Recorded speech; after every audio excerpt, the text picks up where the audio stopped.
What are your options for replacing a missing tooth?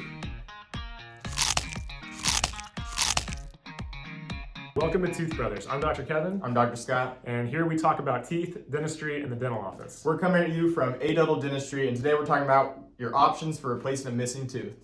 Sometimes life happens. If you find yourself without a tooth, there's a few options that you have for getting it replaced.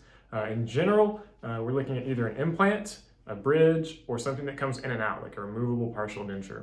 Yeah, so what is an implant? So an implant is essentially an artificial root that screws down into your bone. It has to heal for several months, and then a tooth is attached to the top of that. Replaces that missing tooth. Pretty simple, right? A bridge, it's going to be one piece, but it is all connected together, multiple teeth. We can have 3 teeth connected together, and the 2 teeth on either side are going to be held up by natural teeth that are prepared for essentially crowns. Or you can have longer span bridges which have 3, 4, 5, 6 teeth in them. And each of those is going to rely on natural teeth to be supported. The third option is the partial. That's certainly a good option for a lot of people. It does take some getting used to. It's something you take in and out and you make sure you keep clean. Every time we have this conversation with our patients, they always ask us, well, what would you do? There's sometimes factors that will sway our decision one way or another, and it's always something that we talk about with you as a patient.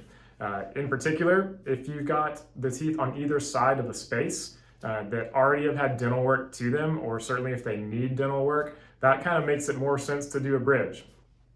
There are some times though when a bridge is not a great idea. Say those teeth are nice and healthy, or if they don't have great root support, if we're not really confident they can support teeth long term.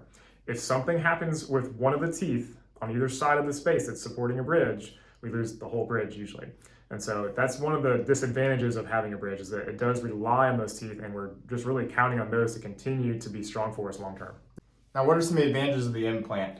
Now, we as dentists, we're always thinking about saving tooth structure. So if we don't have to touch the teeth on either side, we don't want to. And oftentimes than not, we're doing more implants these days than bridges.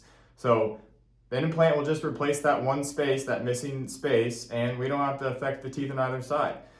Some of the disadvantages, it is a longer process. We're talking about healing for a minimum of 90 days, in some situations more. And you have to go with that missing space for that time frame. It is a minor surgical procedure. It's not a huge surgery at all, but some people don't like the idea of that as well. As far as partial dentures, it is an older technology, if you will.